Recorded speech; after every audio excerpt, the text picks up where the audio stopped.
6 février 1943.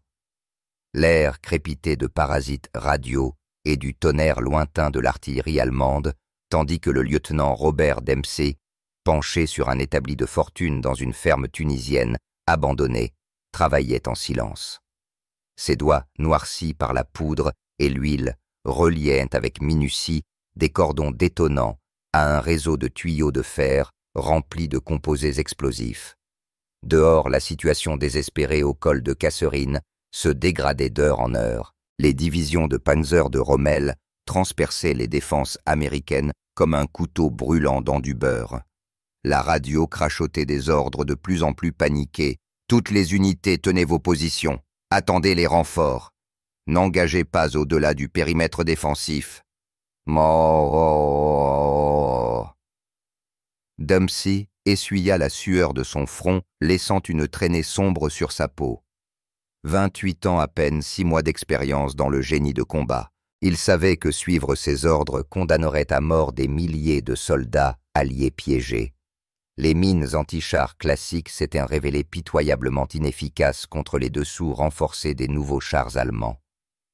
Alors qu'il torsadait le dernier fil pour relier la 76e bombe artisanale à son système de mise à feu improvisé, il croisa le regard du sergent Walsh posté nerveusement près de la porte. « Si on nous surprend en train de bricoler ça, on passera tous les deux en cour martiale, » murmura Walsh. Dempsey hocha la tête grave. « Et si on ne le fait pas, il n'y aura plus personne pour nous juger. » À cet instant, le lieutenant Robert Dempsey comprit que désobéir à un ordre direct pouvait lui coûter sa carrière militaire ou sauver des centaines de vies américaines, peut-être même toute la campagne d'Afrique du Nord. Robert Bobby Dempsey était né le 7 juillet 1915 dans la petite communauté agricole d'Oakville, Iowa. Troisième d'une fratrie de 5 enfants, il grandit en bricolant du matériel agricole dans l'atelier de son père, révélant très tôt un talent pour l'innovation mécanique. Son père, William Dempsey, vétéran de la Grande Guerre et ingénieur du comté, encourageait sa curiosité en lui rapportant des machines cassées à réparer. À 12 ans, Bobby avait construit son premier moteur fonctionnel à partir de pièces de tracteurs abandonnées, gagnant le surnom de scrapper parmi les fermiers locaux qui commencèrent à lui confier leurs équipements endommagés. Après avoir obtenu son diplôme du lycée en 1933, en pleine Grande Dépression, Bobby refusa une bourse partielle à l'Université d'État de l'Iowa afin d'aider sa famille. Il travailla comme mécanicien à l'atelier Henderson à Burlington, où il développa une aptitude remarquable à improviser des solutions avec peu de moyens, un talent qui sauverait plus tard d'innombrables vies en Afrique du Nord. Lorsque Pearl Harbor fut attaqué le 7 décembre 1941, Dempsey, comme des millions d'Américains, se sentit obligé de s'engager. Bien qu'il eût 26 ans et put bénéficier d'un sursis grâce à son emploi civil essentiel, il rejoignit le corps du génie de l'armée en janvier 1942. Son expérience mécanique et sa vivacité d'esprit impressionnèrent ses instructeurs pendant l'entraînement de base à Fort Leonard Wood, Missouri. Ce gamin pouvait transformer de la ferraille en or, se souvenait le capitaine Howard Mills après la guerre. Donnez-lui un problème et un tas de métal usé, il vous construira une solution avant la tombée du jour. Dempsey acheva son instruction avec distinction et fut promu sous-lieutenant en juillet 1942 à la surprise de ses camarades qui avaient d'abord pris ce garçon discret du Midwest pour un simple fermier dépassé. Affecté au 1er bataillon du génie de combat, rattaché à la 1 division d'infanterie, la fameuse Big Red One Dempsey embarqua pour l'Angleterre en août 1942 afin de préparer l'opération Torche, l'invasion alliée de l'Afrique du Nord. Durant ces mois de préparation, son approche peu orthodoxe de la résolution de problèmes lui valut une réputation contrastée. Ses supérieurs reconnaissaient son ingéniosité, mais le réprimandaient souvent pour avoir modifié du matériel sans autorisation. Le lieutenant Dempsey manifeste une tendance dangereuse à improviser au-delà des protocoles établis, nota un rapport d'évaluation d'octobre 1942. Bien qu'efficaces, ces méthodes contournaient les procédures opérationnelles standards d'une manière susceptible de compromettre la cohésion de l'unité. Cette tension entre innovation et respect du protocole allait définir l'expérience de guerre de Dempsey, culminant dans sa décision fatale au col de Kasserine. Malgré les inquiétudes officielles, les camarades de Dempsey s'appuyaient de plus en plus sur son génie mécanique. Lorsque leur péniche de débarquement connut une panne de moteur pendant un exercice au large des côtes écossaises, c'est Dempsey qui improvisa une réparation à l'aide de pièces d'une radio endommagée et d'une ceinture leur permettant de regagner la côte sains et saufs. Au moment où la 1e division d'infanterie débarqua à Oran, en Algérie, le 8 novembre 1542, les hommes de son peloton l'avaient surnommé « The Wizard of Odds », le magicien des situations impossibles, un sobriquet qui reflétait à la fois son talent d'ingénieur et sa capacité presque surnaturelle à se sortir des pires circonstances. Pour comprendre la portée des actions de Dempsey au col de Kasserine, il faut d'abord examiner la situation stratégique plus large en Afrique du Nord. Au début de 1943, l'opération Torch, lancée en novembre 1942, marquait la première offensive majeure des États-Unis contre les forces de l'Axe sur le théâtre européen. Sous le commandement du général Dwight D. Eisenhower, les forces alliées avaient débarqué en plusieurs points de la côte nord-africaine française, avec pour objectif de piéger le corps africain du maréchal Erwin Rommel entre elles et la 8e armée britannique du général Bernard Montgomery, avançant depuis l'Égypte. L'opération avait d'abord progressé comme prévu, rencontrant une résistance modérée de la part des forces françaises de Vichy, qui se rendirent rapidement après les débarquements. Mais Hitler réagit aussitôt en envoyant des renforts massifs en Tunisie. Dès janvier 1943, la campagne s'était transformée en une course désespérée pour le contrôle des cols montagneux stratégiques traversant la dorsale orientale tunisienne. Parmi eux, le col de Kasserine, une ouverture de 3 km dans les montagnes, représentait le passage le plus crucial pour les forces allemandes, cherchant à percer les lignes alliées et frapper leurs arrières. Si Rommel parvenait à franchir Kasserine, il menacerait l'ensemble du dispositif allié en Tunisie et pourrait provoquer une retraite catastrophique. Les forces américaines défendant le col appartenaient principalement au 2e corps américain sous le commandement du major général Lloyd Fredendall, dont les préparatifs défensifs seraient plus tard jugés inadéquats et mal conçus. Plutôt que de concentrer ses troupes sur les axes d'approche les plus probables, Fredendall les dispersa sur un large front, plaçant souvent des unités dans des zones basses vulnérables à l'artillerie et aux chars allemands. De plus, les soldats américains étaient pour la plupart inexpérimentés, affrontant pour la première fois un adversaire redoutable et aguerri, le corps africain de Rommel, renforcé par des éléments de la 5e armée blindée du général Hans-Jürgen von Arnim. Les forces allemandes comprenaient les 10e, 15e et 21e divisions Panzer, équipées des redoutables chars Tiger A qui surpassaient tout ce que possédaient les Américains. Face à ces formations vétéranes se trouvaient des unités américaines comme la 1 division blindée et des éléments de la 1 division d'infanterie, incluant le bataillon du génie du lieutenant Dempsey. Sur le papier, les effectifs semblaient équilibrés, environ 40 000 hommes de chaque côté. Mais la supériorité du matériel allemand, notamment de ses chars et de ses canons anti-chars combinés à une expérience du combat infiniment plus grande, faisait pencher la balance de façon décisive. Les chars Sherman américains, bien que fiables, ne pouvaient rivaliser avec les Tigers et Panthers allemands dans un affrontement direct. Leur blindage était trop mince et leurs canons de 75 mm manquaient de puissance de pénétration pour menacer les mastodontes allemands de face. Les mines anti-chars américaines standards conçues pour des véhicules plus légers échouaient souvent à immobiliser les lourds chars allemands capables de les franchir avec des dégâts minimes. Lorsque les rapports de renseignement sur le renforcement allemand atteignirent le quartier général allié à la mi-février 1943, un sentiment de fatalité se répandit parmi les lignes américaines. « On est des cibles vivantes », écrivit le soldat James Morrison de la 1 division d'infanterie dans une lettre datée du 14 février. Les Boches ont des chars comme des forteresses roulantes et on dit que Rommel en personne vient les diriger. Les anciens qui ont combattu en Afrique avant nous disent qu'on va morfler. La scène était donc dressée pour l'une des défaites les plus humiliantes de l'histoire militaire américaine, à moins que quelqu'un ne trouve un moyen d'arrêter la marée de blindés allemands. Ce quelqu'un allait être le lieutenant Robert Dempsey, armé de peu de choses, sinon de son ingéniosité du Midwest et d'un plan désespéré, qui violait directement ses ordres. Dans l'obscurité précédant l'aube du 19 février 1943, le lieutenant Dempsey et sa petite équipe d'ingénieurs se blottirent derrière une crête dominant l'approche occidentale du col de Kasserine.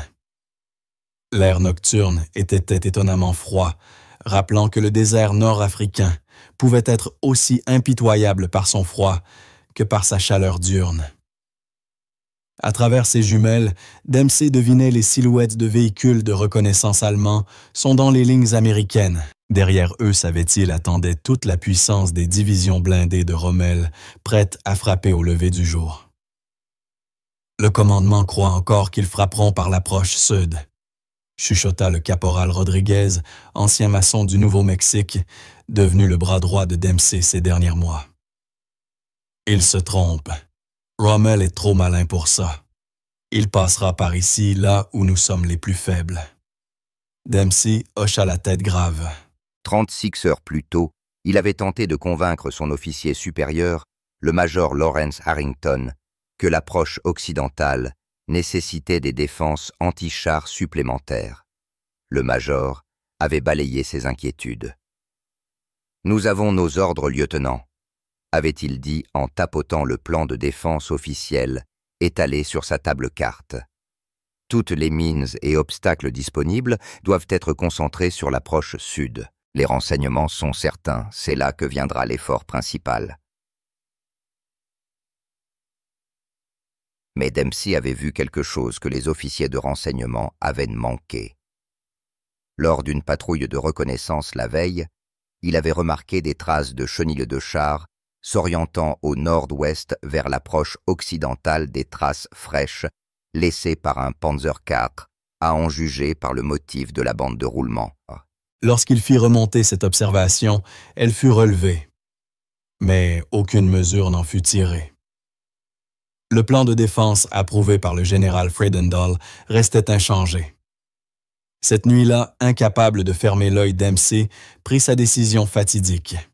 Sans autorisation, il rassembla 5 hommes de confiance de son peloton et emprunta un camion chargé de fournitures du génie. « On va organiser une petite surprise pour Rommel », leur dit-il, exposant son projet de créer un champ de mines improvisé, utilisant des bombes tuyaux modifiées plutôt que des mines anti-chars conventionnelles. « Si on se fait prendre, j'assumerai l'entière responsabilité. Ceux qui veulent rester en arrière peuvent le faire. » Personne ne resta. Toute la nuit, ils travaillèrent à toute vitesse à l'assemblage du réseau de bombes tuyaux de Dempsey. Une guirlande d'explosifs dissimulés dans le terrain rocailleux de l'approche occidentale. Chaque bombe tuyau contenait un mélange de TNT récupéré sur des mines endommagées et de termites que Dempsey avait improvisé à partir de poudre d'aluminium et d'oxyde de fer. La termite produirait une chaleur intense suffisante pour percer le blindage des chars, tandis que le TNT fournirait la force explosive. Plus important encore, Dempsey conçut un système de mise à feu qui déclencherait les charges en séquence, plutôt que toutes en même temps, créant un mur d'explosion progressif qui canaliserait les chars allemands vers une zone de mise à mort qu'il baptisa le Grinder. À l'aube, le grondement lointain des moteurs de blindés confirma la prédiction de Rodriguez. L'attaque allemande arrivait par l'approche occidentale exactement là où Dempsey avait placé ses défenses non autorisées. À 7h15, les premiers chars allemands apparurent à l'horizon, une file de Panzer IV, suivis des plus redoutables Tigers, leurs longs canons de 88 mm scrutant le terrain. Derrière eux marchaient des bataillons d'infanterie de la 10e division, Panzer vétéran du front russe, désormais redéployés en Tunisie. La radio de Dempsey crépita de communications frénétiques. Les observateurs avancés américains signalaient l'avance ennemie, et l'état-major s'efforçait de rediriger des forces pour contrer cette menace inattendue. Des ordres arrivèrent, tous les hommes du génie devaient se replier sur la ligne défensive secondaire. « Lieutenant Dempsey, confirmez votre position et retirez-vous », ordonna la voix du major Harrington. Dempsey appuya sur le micro, mais hésita avant de répondre. Se replier maintenant reviendrait à abandonner son réseau de bombes tuyaux avant son activation. Les Allemands déferleraient sans opposition. « Incapable d'obtempérer, monsieur, » répondit-il enfin. « Nous sommes engagés avec des éléments de reconnaissance ennemis. » C'était un mensonge, mais qui lui acheta des minutes précieuses. Bon sang, Dempsey. C'est un ordre direct. Faites reculer vos hommes maintenant. Panne radio, monsieur, répondit Dempsey, puis il coupa son poste. Se tournant vers ses hommes, il dit à voix basse, « Dernière chance de partir. Ce qui va se passer ensuite fera de nous des héros, ou nous vaudra une cour martiale. Probablement les deux. » Le soldat de première classe, William O'Brien, un garçon à la face d'ange de 19 ans venu de Boston et qui avait menti sur son âge pour s'engager, avala difficilement, puis resta sur place. « Mon frère aîné est avec la 1er division blindée là-bas, » dit-il en pointant vers les positions américaines qui allaient bientôt être submergées si l'avance allemande se poursuivait sans contrôle. « Je reste. » Les autres hochèrent la tête en signe d'accord. Le sergent Walsh, ancien électricien de Chicago qui avait aidé Dempsey à câbler le système de mise à feu, consulta sa montre.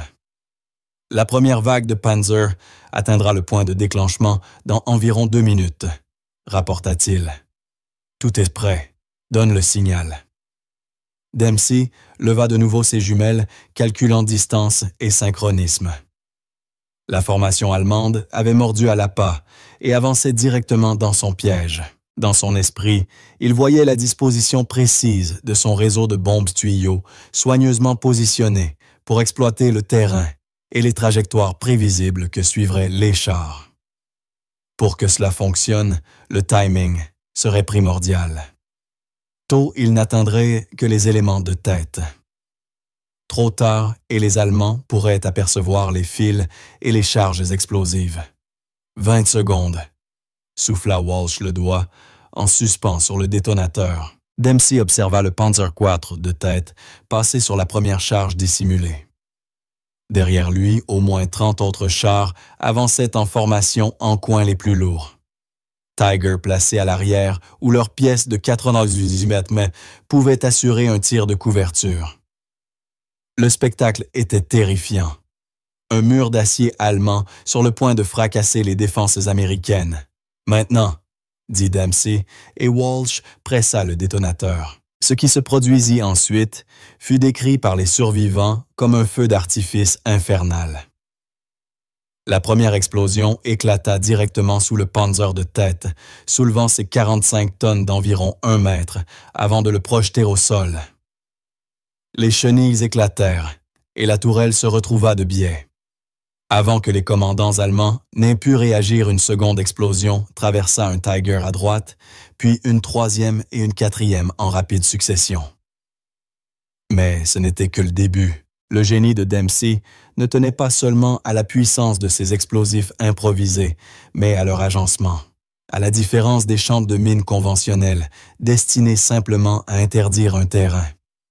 Son réseau de bombes tuyaux formait un piège sophistiqué en plusieurs phases. Les explosions initiales, ciblant des chars précis, créèrent un mur de véhicules en flammes qui obstruait la voie la plus facile. Comme la colonne allemande se déviait instinctivement pour éviter ces obstacles, elle se dirigeait exactement là où Dempsey le voulait dans le grinder. « Phase 2 au signal », ordonna Dempsey, et Walsh déclencha la seconde séquence d'explosion. Ces détonations étaient différentes, plus faibles individuellement, mais placées sous des éboulis instables sur les versants encadrant le col. L'effet fut un glissement de terrain artificiel qui canalisa les chars allemands dans un couloir de plus en plus étroit. Les commandants de chars paniquèrent, incapables de reculer à cause des véhicules derrière eux. et incapables d'avancer librement à cause des obstacles devant eux. Ils commencèrent à se tasser, créant précisément la cible dense que Dempsey avait imaginée. Depuis son poste d'observation, Dempsey vit des officiers allemands émerger de leurs tourelles, gesticulant frénétiquement pour rétablir l'ordre dans leur formation. À travers ses jumelles, il aperçut même une voiture d'état-major que les services de renseignement confirmeraient plus tard comme transportant le général Heinz Ziegler, commandant adjoint de Rommel. « Ils sont en position », dit Rodriguez, la voix tendue d'anticipation. « Tous dans la zone de mise à mort. » Dempsey acquiesça. Phase finale. Que Dieu nous pardonne. La troisième et plus dévastatrice séquence commença par une massive détonation à l'extrémité du corridor rétréci où Dempsey avait concentré ses plus grosses charges. Le souffle projeta une boule de feu de 60 mètres de haut, créa un cratère de 9 mètres de diamètre, détruisant instantanément 3 Tiger et 2 Panzer IV. Mais plus important encore cela, déclencha les charges en chaîne disposées sous et le long de toute la colonne. Pendant les 45 secondes qui suivirent l'approche occidentale du col de Kasserine, se transforma en un enfer de détonation en chaîne. Dempsey avait calculé la quantité exacte d'explosifs nécessaires pour chaque cible et positionné chaque charge pour en maximiser l'effet. Les chars qui survécurent à l'explosion initiale virent souvent leurs chenilles coupées par des détonations secondaires ou furent mis hors d'usage lorsque des débris projetés endommagèrent leurs trappes de vision antennes ou équipements externes. Les composants thermites brûlaient à des températures dépassant 4000 de GF assez chaudes pour fondre les compartiments moteurs des plus lourds chars allemands. Le sergent Mike Collins, observateur d'artillerie, qui assista à la destruction depuis un autre point d'observation, se souvint plus tard. C'était comme regarder des dominos tomber, sauf que chaque domino était un char allemand de 70 tonnes qui s'enflammait l'un après l'autre. J'en ai compté 28 détruits en moins d'une minute. Je n'ai jamais rien vu de pareil avant ou depuis. À 7h30. L'avance allemande par l'approche occidentale avait été complètement arrêtée. 37 chars, dont 14 des redoutés. Tiger gisait détruit ou hors de combat.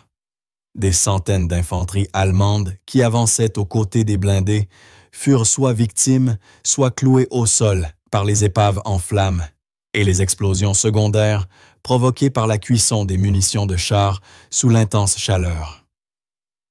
Surtout le général Ziegler avait été blessé, ce qui désorganisa la chaîne de commandement allemande à un moment critique. L'effet sur le moral allemand fut dévastateur. Des interceptions radio révélèrent plus tard que les commandants de chars survivants croyaient avoir été frappés par un nouveau type de superarme américaine ou par un barrage d'artillerie d'une précision inouïe. Personne ne soupçonna que la destruction avait été provoquée par une poignée d'ingénieurs de combat avec des explosifs improvisés. Lorsque la fumée se dissipa, la radio de Dempsey reprit vie avec la voix stupéfaite du major Harrington. « Dempsey, qu'est-ce qui s'est passé là-haut? » Regardant le champ d'acier allemand réduit à des carcasses calcinées. Dempsey se permit un petit sourire avant de répondre. Juste quelques modifications de terrain au plan de défense, monsieur. Je crois que nous avons freiné l'avance allemande sur l'approche occidentale. Il y eut une longue pause, puis la voix d'Harrington mêlait colère et admiration. « Restez où vous êtes. Le colonel vient voir ça de ses propres yeux. » Moins d'une heure plus tard, le colonel Martin Fletcher, commandant du 1er bataillon du génie de combat, arriva à la position de Dempsey.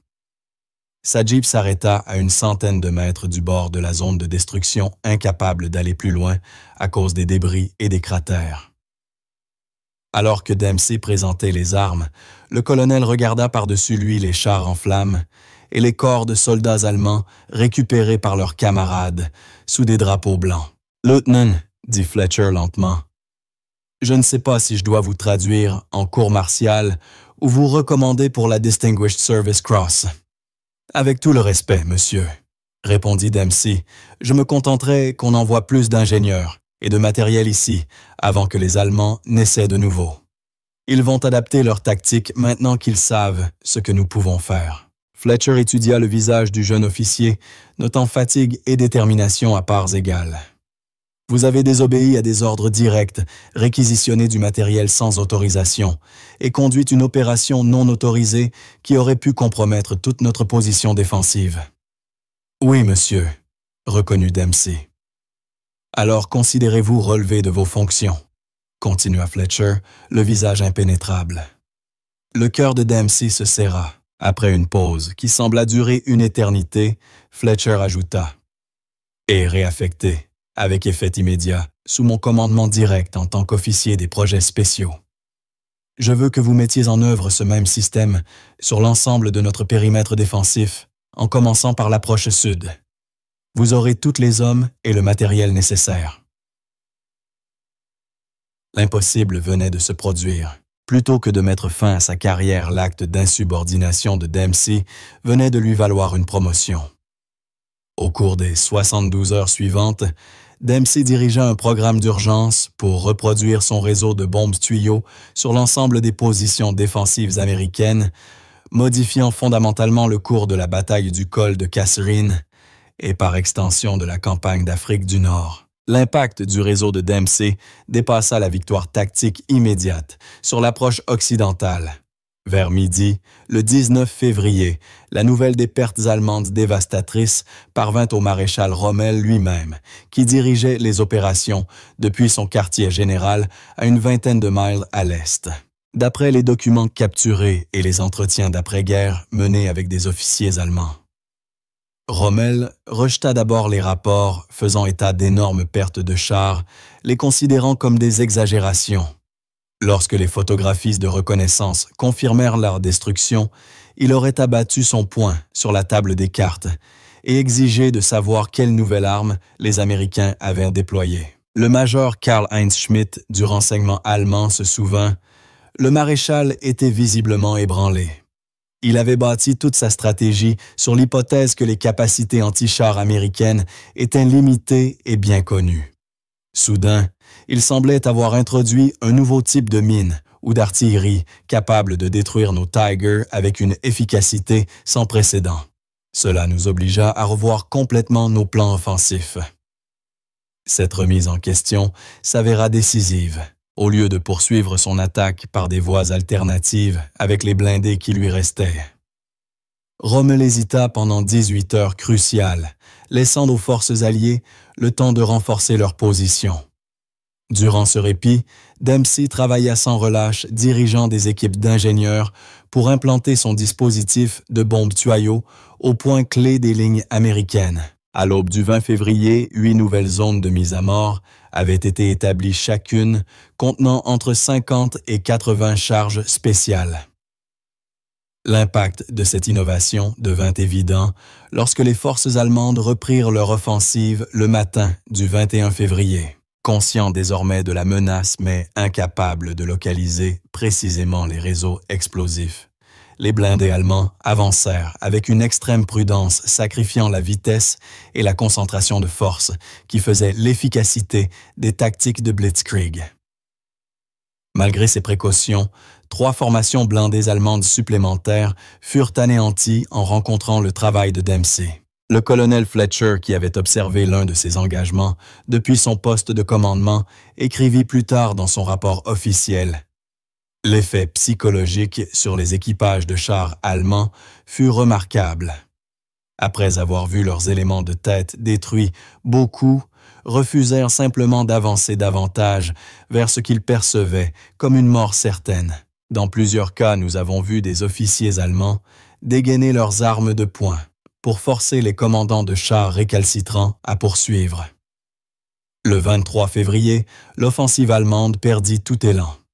Incapable d'avancer sans subir des pertes inacceptables et à court de carburant et de munitions, Rommel ordonna un repli général le 25 février. La bataille du col de Kasserine, qui avait commencé comme une catastrophe potentielle pour les forces américaines, se termina en victoire défensive et transforma profondément le cours de la campagne d'Afrique du Nord. Au total, les forces allemandes perdirent 86 chars, 200 autres véhicules et plus de 1000 hommes. Bien que toutes ces pertes ne soient pas directement imputables aux bombes de Dempsey, les historiens militaires estimant que son invention fut responsable de la destruction d'au moins 57 chars, dont 23 Tigers représentant l'opération anti-char la plus efficace menée par les forces américaines jusqu'à ce point de la guerre. Pour les hommes qui combattirent à Kasserine, l'effet psychologique fut immense. Le soldat de première classe Anthony Rizzo, de la 1e division d'infanterie qui faisait partie de ceux menacés de plus près par la percée allemande, écrivit dans une lettre à sa famille. « On était sûr d'être fichus. Les Boches avaient des chars comme on n'en avait jamais vu, et nos canons ne pouvaient rien contre eux. » Puis, tout à coup, toute l'avance allemande s'arrête net. Plus tard, on apprend qu'un lieutenant-ingénieur et une poignée de gars avaient bricolé des bombes artisanales qui ont réduit ces monstres en pièces. Les gars ont commencé à l'appeler le tueur de chars. Le moral est monté en flèche après ça. D'un coup, on s'est dit qu'on pouvait peut-être vraiment gagner cette guerre. Mais, plus encore, l'innovation de Dempsey força une évolution doctrinale au sein de l'armée américaine. En quelques semaines, des officiers du génie venus de tout le théâtre méditerranéen furent envoyés pour étudier ces méthodes. En avril 1943, l'armée américaine avait officiellement incorporé des éléments de son dispositif dans ses défenses anti-chars standards. Et dès le mois de juin 1943, une version modifiée de son système de détonation séquentielle fut produite aux États-Unis et expédiée vers les unités de première ligne. Le capitaine Harold Freeman, officier de liaison entre les ingénieurs de combat et le service de l'armement de l'armée, observa. Avant Kasserine, notre approche pour stopper les chars était fondamentalement réactive et insuffisante. Dempsey nous a montré qu'avec de l'innovation et une bonne compréhension du terrain, nous pouvions créer des zones d'engagement où l'ingéniosité américaine neutralisait la supériorité technologique allemande. Ce fut un véritable changement de paradigme dans notre façon d'envisager la guerre anti-char. Pour le lieutenant Robert Dempsey, lui-même les événements du col de Kasserine représentèrent à la fois un triomphe personnel et une leçon amère sur la réalité de la guerre moderne. Dans son journal personnel retrouvé après sa mort en 1996, il écrivit le 26 février 1943. « Je ne cesse de penser à ces jeunes Allemands brûlant dans leurs chars. Eux aussi étaient les fils de quelqu'un. Je ne regrette pas ce que j'ai fait cela, à sauver d'innombrables vies américaines. Mais j'aimerais qu'un jour quelqu'un m'explique pourquoi l'humanité continue de construire des machines toujours plus grandes pour s'entretuer. Peut-être qu'alors, tout cela aura un sens. » Pour ses actions à Kasserine, le lieutenant Robert Dempsey reçut la Distinguished Service Cross, la 2e plus haute distinction militaire américaine. La citation officielle, datée du 12 avril 1943, déclarait en partie « pour un héroïsme extraordinaire face à un ennemi armé ». Les mesures défensives novatrices du lieutenant Dempsey et son courage personnel, face à des forces écrasantes, ont sauvé d'innombrables vies américaines et contribué matériellement à la défense victorieuse d'un terrain critique. Ces actions reflètent les plus hautes traditions de l'armée des États-Unis et du corps des ingénieurs. L'ironie voulant que ces innovations aient constitué une violation directe des ordres fut soigneusement omise du dossier officiel. Après Kasserine, la carrière de Dempsey prit un tournant inattendu. Plutôt que de retourner à des missions classiques du génie de combat, il fut affecté à une nouvelle unité spéciale d'ingénierie chargée de développer des solutions de terrain pour répondre aux défis émergents du champ de bataille. Aux côtés d'une équipe triée sur le volet d'ingénieurs, de mécaniciens et d'experts en armement. Dempsey passa le reste de la campagne d'Afrique du Nord à concevoir des contre-mesures innovantes face aux tactiques et équipements allemands. Parmi ces développements, les plus réussis figuraient un lance-flammes modifié, spécifiquement conçu pour viser les trappes de vision et compartiments moteurs des chars allemands, et qui fut utilisé avec succès lors de l'assaut final sur la Tunisie en mai 1943. Après la victoire alliée en Afrique du Nord, Son expertise fut jugée trop précieuse pour être risquée au combat. En juin 1943, il fut promu capitaine et transféré en Angleterre, où il rejoignit l'état-major de planification de l'opération Overlord, la future invasion de la Normandie. Là, il travailla aux côtés des ingénieurs britanniques pour développer des équipements spécialisés pour le débarquement du jour J, y compris des modifications permettant à certains chars d'opérer dans les vagues sur les plages.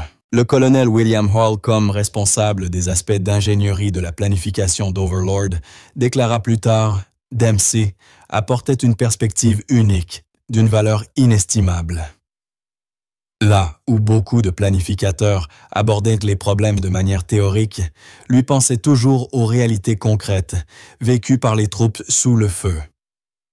Son expérience à Kasserine lui avait appris qu'aucun plan ne survit intact au contact de l'ennemi. Il intégra donc la flexibilité et l'adaptabilité dans toutes ses conceptions, bien qu'il ait demandé à plusieurs reprises à reprendre un commandement sur le terrain.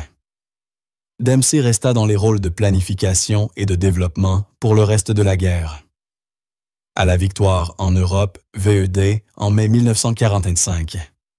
Il avait atteint le grade de major et reçu plusieurs décorations pour ses innovations techniques.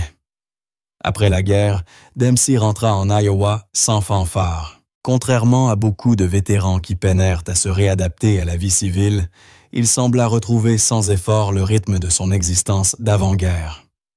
Il racheta le garage Henderson, où il avait travaillé avant son engagement, et le transforma en un commerce prospère de matériel agricole. En 1947, il épousa son amour de lycée Helen Anna Simmons, qu'il avait attendue pendant toute la guerre. Ils élevèrent 3 enfants dans la même communauté où Dempsey avait grandi.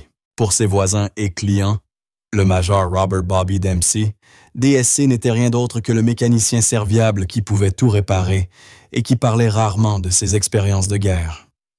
Ce n'est qu'à l'occasion du Veterans Day et du Memorial Day que Robert Dempsey revêtait son uniforme pour défiler dans la parade locale, la Distinguished Service Cross brillant parmi ses décorations. Pendant des décennies, l'histoire complète de ses actions, au col de Kasserine, demeura classifiée. L'histoire officielle mentionnait simplement qu'il avait mis en œuvre des mesures défensives innovantes, hautement efficaces contre les Blancs des ennemis. Ce n'est qu'à la fin des années 1970, avec la déclassification des rapports d'après-combat et des historiques d'unités, que le récit complet commença à émerger. En 1981, l'historien militaire, Dr. Martin Chamber, retrouva Dempsey, alors veuf de 76 ans, vivant toujours à Oakville, et le convainquit de raconter son histoire. Le livre qui en résulta, The Tank Killer of Kasserine Pass, devint un best-seller et apporta enfin à Dempsey la reconnaissance publique qu'il n'avait jamais recherchée. Ce qui le toucha le plus furent les lettres qu'il reçut dans les années suivant la publication.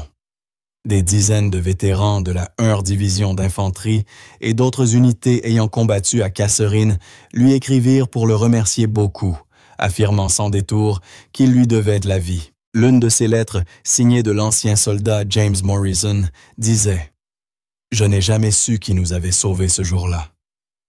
Pendant 38 ans, je me suis demandé pourquoi les chars allemands avaient soudain cessé d'avancer. Maintenant, je sais que c'était vous et vos hommes avec ces bombes artisanales. Mon fils, ma fille et mes 5 petits-enfants existent grâce à ce que vous avez fait.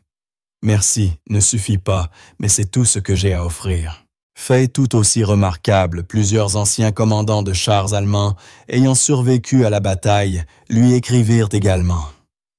Kurt Weber, qui avait commandé un Panzerquartier de la 10e division. Panzer écrivit, en tant que soldat, je dois reconnaître l'efficacité de votre innovation. En tant qu'être humain ayant survécu alors que beaucoup de mes camarades ne sont pas rentrés, je ne peux m'empêcher de réfléchir aux étranges voies des vices de la guerre qui font des ennemis d'hommes qui dans une autre vie auraient pu être amis.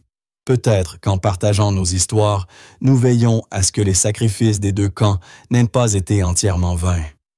En 1945, le US, Army Corps of Engineers, dédia le Robert Dempsey Center for Battlefield Innovation à Fort Leonard Wood, Missouri.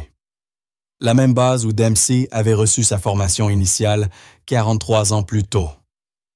Le centre est consacré au développement de solutions improvisées pour le génie de combat, s'inspirant explicitement de l'exemple de Dempsey au col de Kasserine.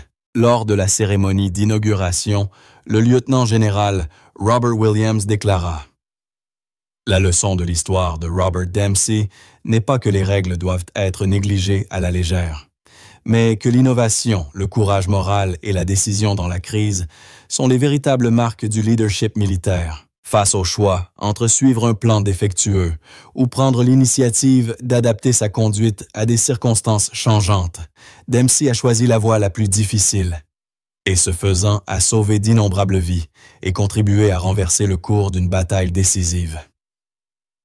Robert Dempsey s'éteignit paisiblement dans son sommeil le 3 novembre 1996 à l'âge de 81 ans.